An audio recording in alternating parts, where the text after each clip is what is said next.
So while I've got the camera going, I got the char out. Let's try a little demonstration.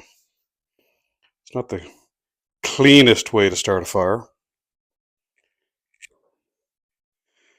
So this is the new uh, bearing block.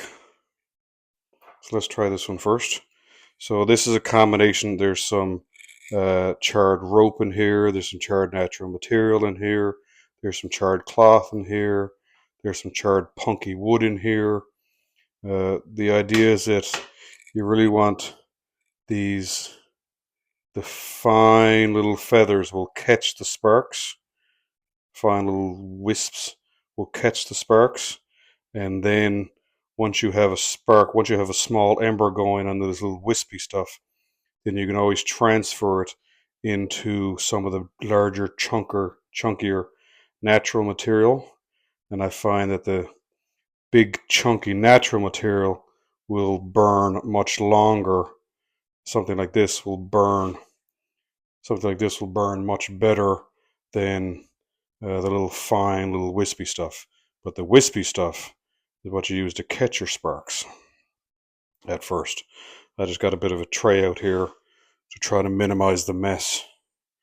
And I don't want sparks going on the dining room table.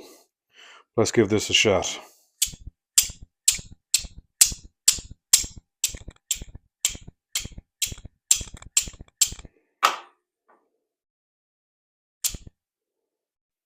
So there we go.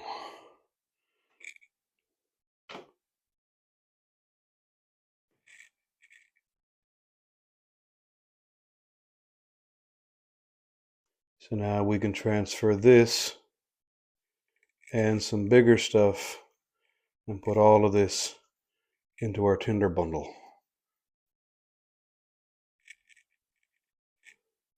And before you know it, you'll have half the can on fire. So now once you have this going, if you do have any extra sparks down there, you can always close this up and that will extinguish it. This is getting pretty hot in my fingers now.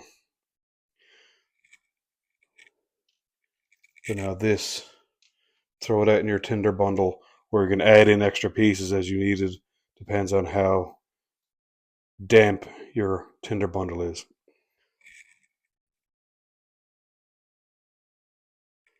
But once these catch,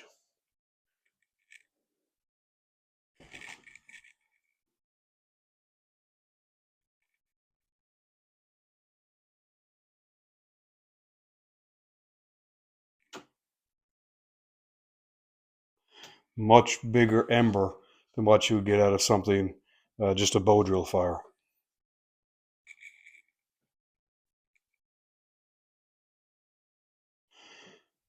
So we want to compare this to even something that comes out of a ferrocerium rod. A ferrocerium rod is hot, but it's still only just a spark that lasts a fraction of a second as compared to this, which will last for many minutes. And you can continuously add to it as this burns up. If I still can't get it to going, I can always go back to my char tin and add more as needed.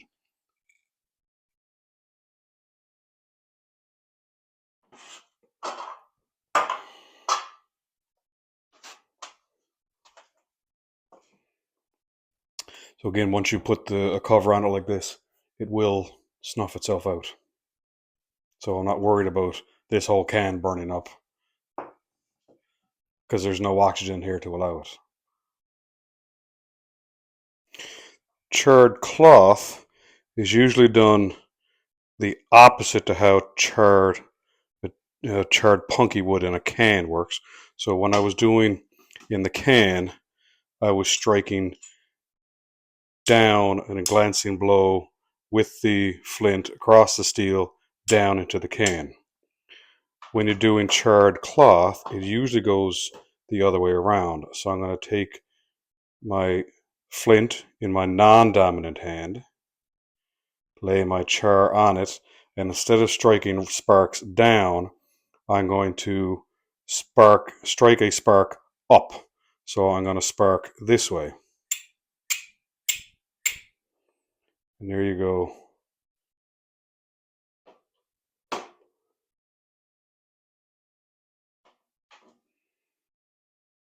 So my issue with charred cloth is it goes up very easily, makes a big ember, but doesn't last very long. There's no real duration to it. You only get a couple seconds. But again, you could add larger, chunkier material to this as an extender. But charred cloth by itself, you don't get much burn time out of it.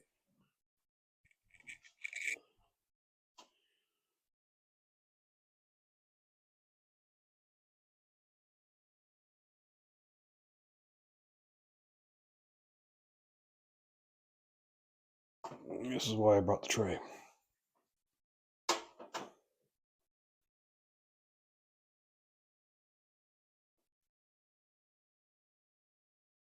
So if I were doing a charred material, I always carry a little bit of both. Even that is now still hard to put out. I would always carry a little bit of both, a little bit of charred material, because the charred material, charred cloth, just ignites so easily with a spark, much easier than the punky wood, but doesn't have any burn time, whereas the punky wood will last for quite a while. So I have a selection of different things: punk wood, punk cloth, charred rope, um, and something in there will catch a spark and then will burn. But again, not the cleanest way to start a fire. If you're worried about being dirty, don't go in the woods.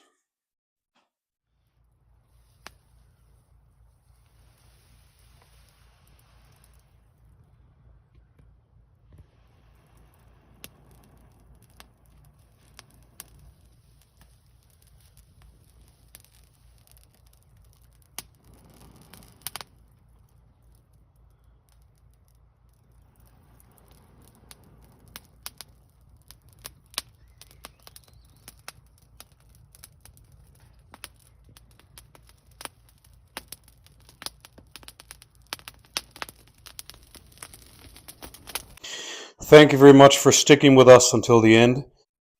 If you like these kinds of videos, please leave a comment below. Or even if you don't like these videos, leave a comment below. If there's anything else you'd like to see us do, leave that in the comments as well. As always, please subscribe, like, and share, and turn on the notification bell so you'll never miss an update. Please enjoy the rest of your holiday season. Have a safe and happy new year, and we'll see you in 2025 with new videos. Thanks, guys.